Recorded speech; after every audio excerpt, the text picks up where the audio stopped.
습니다. 하나님 아버지, 은혜를 감사드립니다. 거룩한 주의 날 구별하여 드리게 하시고 또 이 시간 또 예배로 저희들 불러주시니 감사드립니다. 이 시간 살아계신 하나님을 만나고 또 말씀을 통하여 응답받고 돌아가는 귀한 시간 되게 허락하여 주시옵소서. 감사드리며 예수님의 이름으로 기도드리옵나이다. 아멘.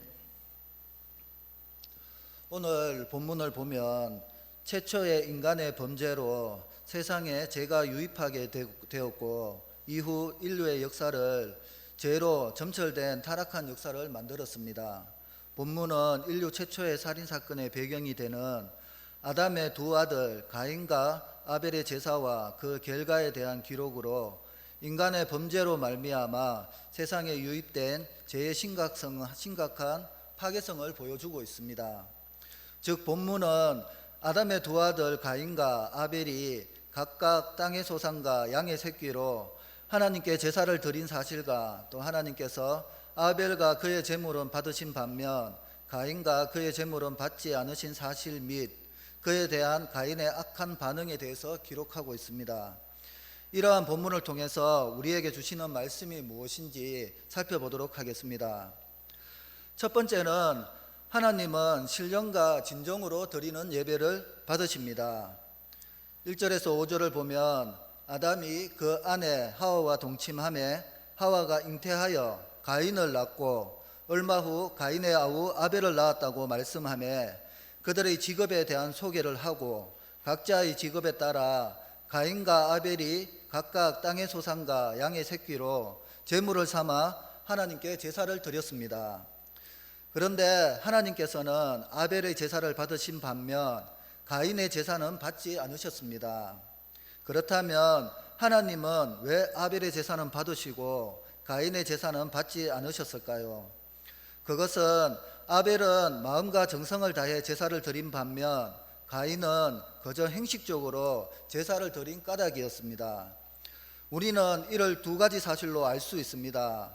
첫째는 본문이 아벨의 제물에 대해서는 양의 첫 새끼라고 기록함으로써 그것이 아벨의 정성이 흠뻑 담긴 것임을 강조하는 반면 가인의 제물에 대해서는 단순히 땅의 소산으로만 기록함으로써 그것에 가인의 정성이 내포되어 있지 않음을 시사해 주고 있습니다. 둘째는 본문의 아벨과 그 제물, 가인과 그 제물이라고 기록함으로써 제사의 연락 여부가 그것을 드리는 자의 인격 또는 마음의 자세와 깊은 관계가 있음을 보여주고 있습니다. 그렇습니다. 아벨의 제사는 하나님을 생각하는 하나님 중심의 제사였기에 하나님께 연락된 것이며 가인의 제사는 자기를 생각하는 인간 중심의 제사였기에 하나님께 외면당하였던 것입니다. 실로 하나님은 제물이 아니라 그것을 드리는 자의 마음을 보신다고 말씀하고 있습니다. 생각해 보시기 바랍니다. 만물의 창조주이신 하나님께서 무엇이 부족해서 정성도 없이 형식적으로 드리는 자의 제사를 받으시겠습니까? 그것은 오히려 하나님께 가증한 것으로 여겨질 뿐입니다. 하나님은 이방신과 같이 인간이 바치는 제물에 눈이 어두운 거짓 신이 아닙니다. 하나님은 인간의 중심을 보시는 분이십니다. 그러므로 우리는 이러한 사실에서 중요한 말씀을 깨달을 수가 있습니다. 그것은 하나님을 예배하거나 하나님께 예물을 드릴 때 마지못해 하거나 형식적으로나 억지로 해서는 안 된다는 것입니다. 다른 표현으로는 믿음으로 드리는가 아니면 형식적으로 드리는가에 달렸다는 것입니다. 즉 아벨은 믿음으로 하나님께 제사를 드림으로 연락받은 반면 가인은 믿음 없이 제사를 드린 까닭에 하나님께 연락받지 못한 것입니다. 이와 관련하여 히브리서 기자는 11장 4절에 믿음으로 아벨은 가인보다 더 나은 제사를 하나님께 드림으로 의로운 자라 하시는 증거를 얻었으니 하나님이 그 예물에 대하여 정언하심이라. 그가 죽었으나 그 믿음으로서 지금도 말하느니라고 했습니다. 여기서 우리가 주목할 것은 아벨이 믿음으로 더 나은 제사를 드렸다는 것입니다. 그렇다면 더 나은 제사란 무엇이겠습니까? 바로 믿음의 제사입니다. 아벨은 하나님께 양의 첫 새끼와 기름을 드렸습니다. 하나님은 첫 태생은 당신의 것이라고 말씀하십니다. 성경에 의하면 처음 것은 하나님께 거룩히 구별된 것을 상징합니다. 그래서 잠언 저자는 잠언 3장 9절에 내 재물과 내 소산물의 처음 익은 열매로 여호와를 공경하라고 권면하고 있습니다. 아벨에게는 양의 첫 새끼를 하나님께 먼저 드리는 헌신의 마음과 믿음의 삶이 있었습니다. 아벨은 이처럼 하나님을 공경했고 하나님은 그의 이런 태도를 기이 여기셨습니다. 그래서 그의 재물과 더불어 아벨을 받으셨습니다. 하나님은 아벨의 삶 자체를 흡족하게 여기신 것입니다. 아벨은 하나님을 믿고 신뢰했을 뿐 아니라 자신의 삶으로 하나님을 기쁘시게 하고자 했다는 것입니다. 우리도 매주 하나님을 예배하러 오면서 다양한 형태로 하나님께 예물을 드리고 있습니다. 그렇다면 우리가 드리는 예물이 과연 하나님을 향한 믿음과 사랑의 마음을 담아내고 있는지 진지하게 돌아봐야 합니다. 하나님은 우리가 내는 헌금보다 먼저 우리의 중심을 보시는 분입니다. 그래서 사도 바울은 우리의 삶 자체가 영적 예배라고 했습니다. 이처럼 우리가 드려야 할 참된 예배는 하나님의 뜻대로 살아가는 우리들의 일상입니다. 그러므로 아벨처럼 진실한 삶으로 하나님을 예배하시고 삶을 통해 드리는 예배를 받으시는 하나님을 기쁘시게 해야 할 것입니다. 그리고 아벨의 제사와 달리 자신의 제사는 연락하지 않는 사실로 인하여 분노한 가인은 심히 분해하며 안색이 변하였습니다. 즉 가인은 하나님께서 자신의 제사를 받아주시지 않은 데 대하여 스스로 자신의 모습을 돌아보고 거짓 제사를 드린 자신의 잘못을 회개해야 했음에도 마땅했음에도 불구하고 도리어 마음의 분노를 일으켜 하나님을 원방하고 동생에 대한 시기심만 불태웠습니다. 그런데 왜 가인의 제사를 받지 않으셨을까요? 아벨은 믿음으로 가인보다 더 나은 제사를 드렸고 이로써 하나님은 의로운 자라고 인정을 받았다고 말씀합니다. 즉 가인에게는 아벨처럼 하나님을 향한 믿음이 없었습니다. 히브리서 저자는 하나님을 기쁘시게 할 수 있는 것은 하나님을 향한 믿음뿐이라고 말씀합니다. 가인이 하나님께 드린 제사는 하나님을 향한 신뢰의 표현이 아니라 단지 형식적이며 습관적 행위에 불과한 것이었습니다. 아마 그는 제사를 통해 하나님이 주시는 복만을 받고 싶어 했을 수 있습니다. 신앙이 없는 자에게 제물은 신을 조종해서 자신의 필요를 얻으려는 수단일 뿐이라는 것입니다. 가인의 제물도 이처럼 욕망의 도구에 불과한 것이었습니다. 그는 하나님의 뜻대로 살고자 하는 어떤 노력도 기울이지 않았다는 것입니다. 그는 자신의 제사가 하나님께 거절당하자 분노에 못 이겨 동생 아벨을 죽였고 이로 인해 하나님께 엄중한 책망과 심판을 받게 되었습니다.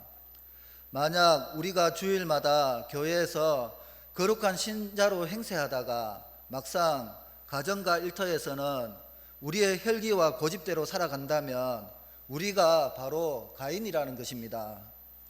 혹시 가인과 같이 우리 안에 거짓이 숨어 있다면 속히 그 죄에서 돌이켜 참된 믿음과 참된 삶으로 하나님이 받으실 만한 삶의 예배를 드리는 우리 모두가 되기를 바라겠습니다.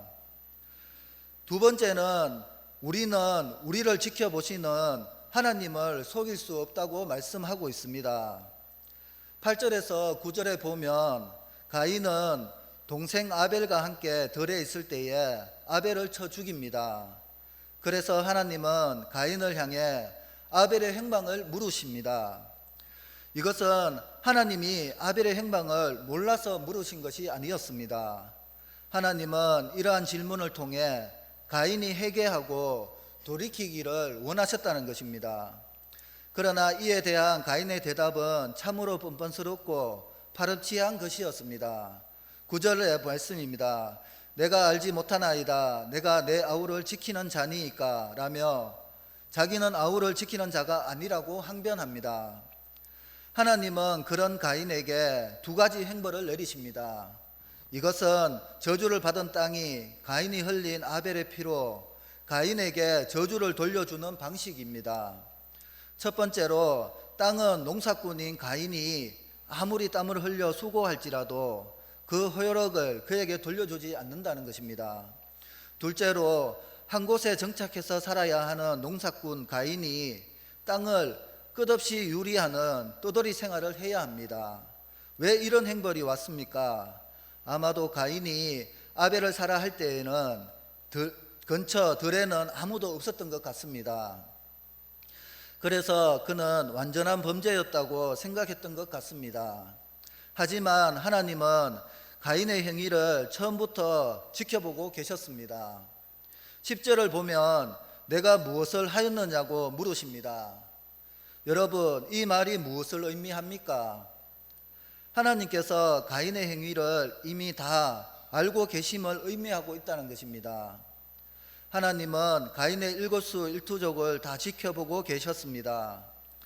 그러나 가인은 하나님을 몰랐기에, 아니 하나님이 계시다는 것은 알았다 할지라도 그의 전지전능하시고 무소부재하신 속성에 대해서는 알지 못했기에 제사를 드릴 때에도 형식적으로 드렸고, 아벨을 살해하고서도 자신은 아벨이 어디에 있는지 알지 못한다는 거짓말로 하나님을 속이고자 한 것입니다.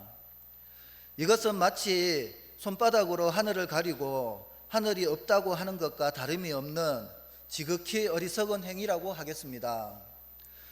인간은 다른 사람의 눈을 속일 수는 있어도 하나님의 눈은 결코 속일 수 없습니다. 하나님은 아니 계신 곳이 없을 뿐만 아니라 깊고 은밀한 일을 나타내시고 어두운 데에 있는 것을 아실 뿐만 아니라 인간의 심장과 마음까지도 감찰하시는 전지하신 분이십니다. 그리하여 하나님은 인간이 죄를 범하고 은밀히 숨길지라도 그것을 드러내시고 심판하십니다.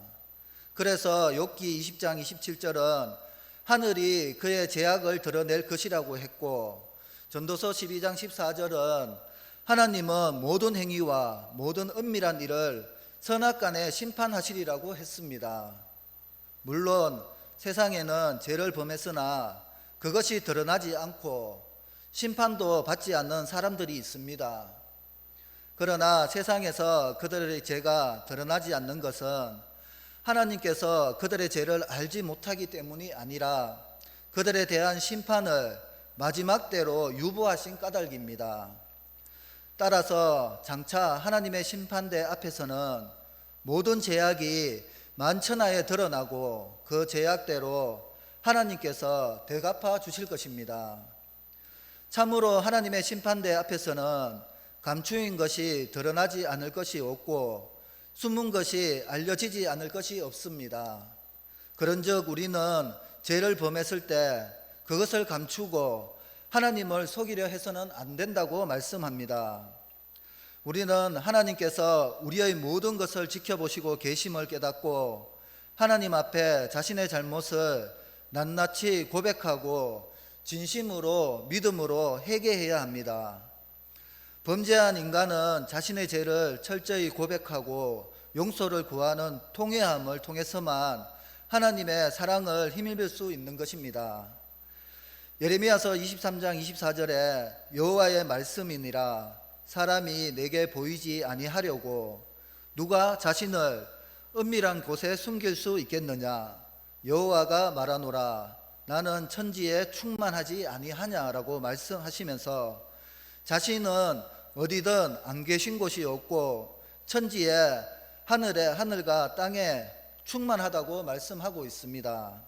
그렇다면 우리는 우리의 양심을 두드리시며 질문하시는 하나님의 음성이 들린다면 변명하거나 회피하려 들기보다는 겸손히 말씀을 붙들고 손들고 하나님 앞에 나아가 회개의 무릎을 꿇어야 할 것입니다. 가인은 이 형벌로 인해 자신이 하나님을 뵙지 못하고 생명이 위협받게 되었다는 점을 호소하고 있습니다. 그러자 하나님은 가인의 생명을 보호해 줄 표를 주시면서 그를 보호하시고자 약속하십니다. 이것은 범죄한 아담과 하와에게 가죽옷을 지어 입히신 방식과 동일하게 적용되고 있습니다. 하나님은 형벌을 내리시는 와중에도 구원을 약속하시지만 죄는 결코 무효화하지 않는다는 것입니다. 여러분, 하나님이 기쁘시게 받으시는 예배는 신령과 진정으로 드리는 삶의 예배라고 하였듯이 우리의 회개도 우리의 온몸과 마음과 힘을 다하여 신령과 진정으로 드리는 삶의 회개가 되어야 할 것입니다. 우리 모두 제가 생각나거든 이렇게 회개하는 저와 우리 모두가 되기를 바랍니다. 마지막으로 하나님의 사랑에는 참된 자유와 평안이 있습니다.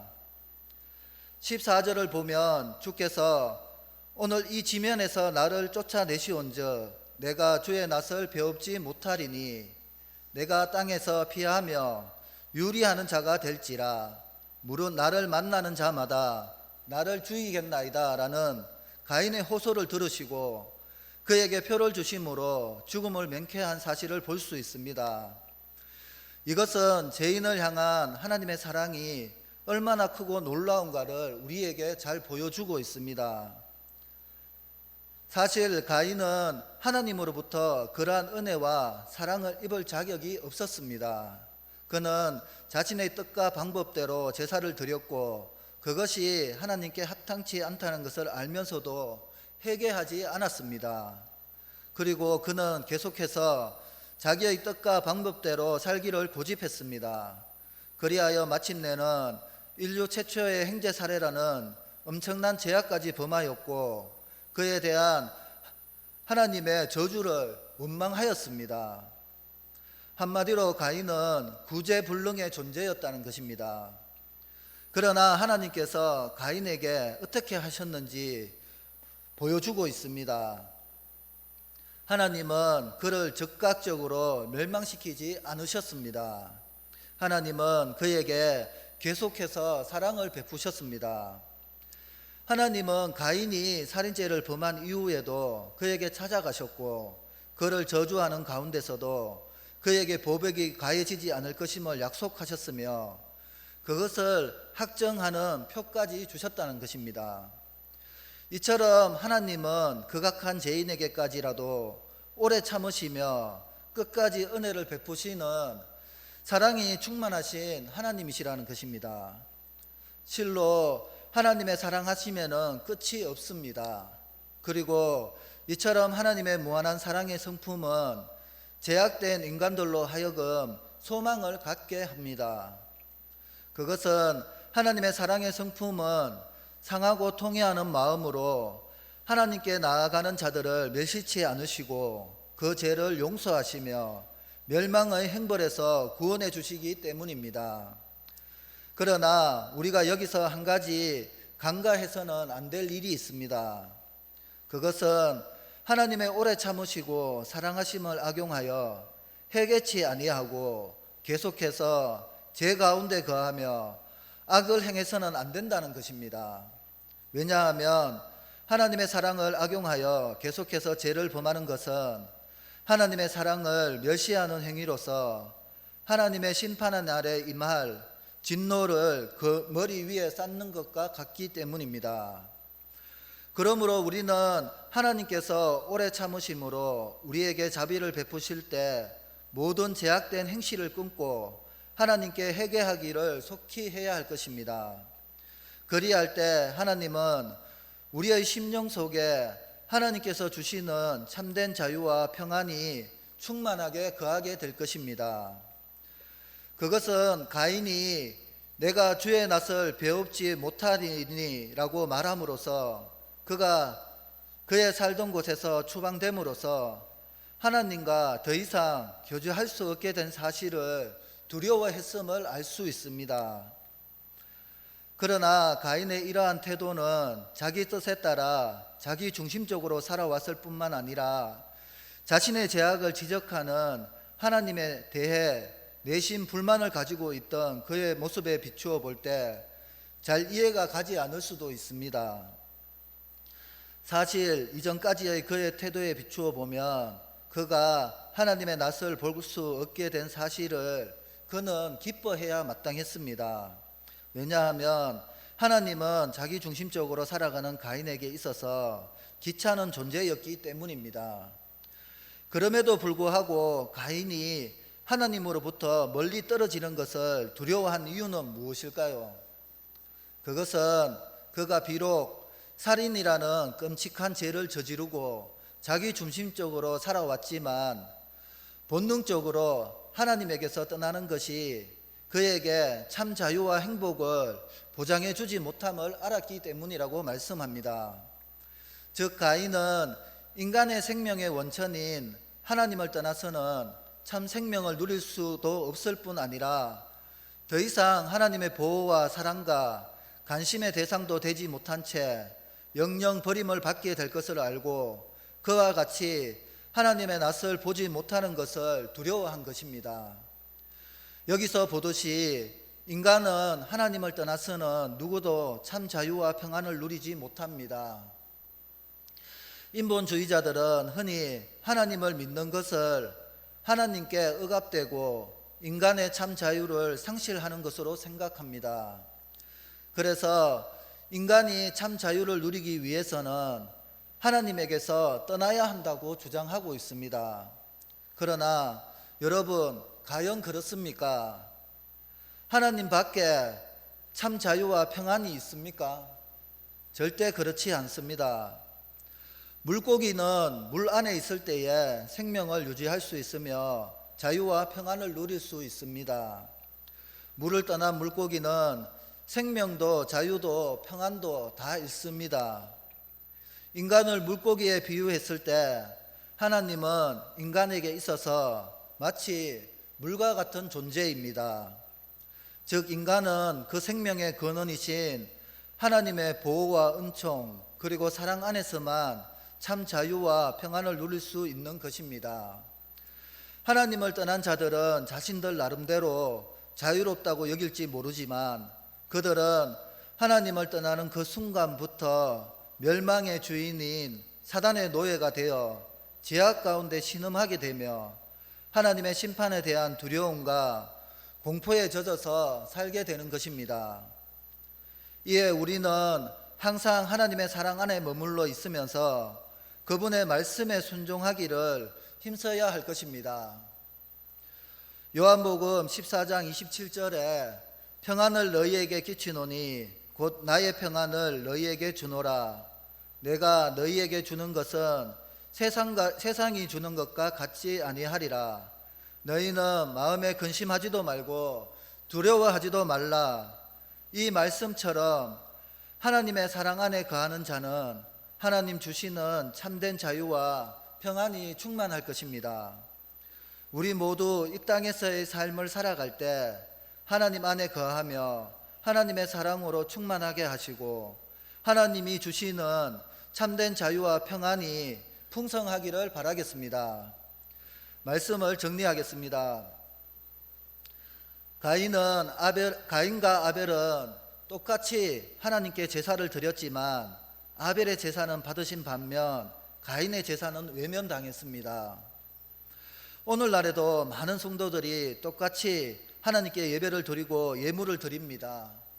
그러나 하나님은 어떤 성도의 예배와 예물은 기쁘시게 받으시는 반면 어떤 성도의 예배와 예물은 외면하고 있습니다.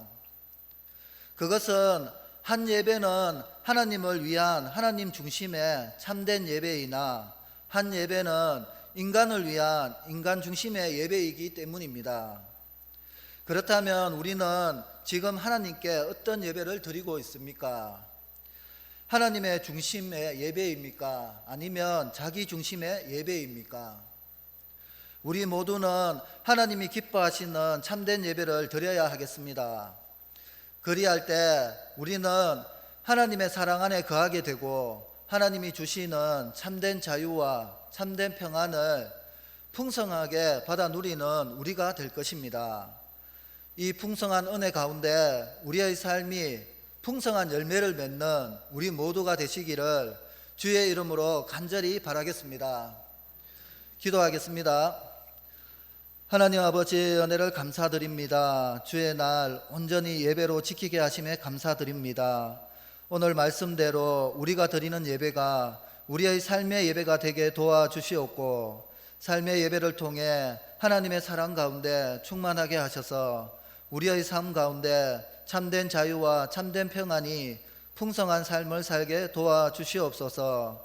그리고 풍성한 열매를 맺을 수 있도록 인도하여 주시옵소서. 감사드리며 예수님의 이름으로 기도드리옵나이다. 아멘.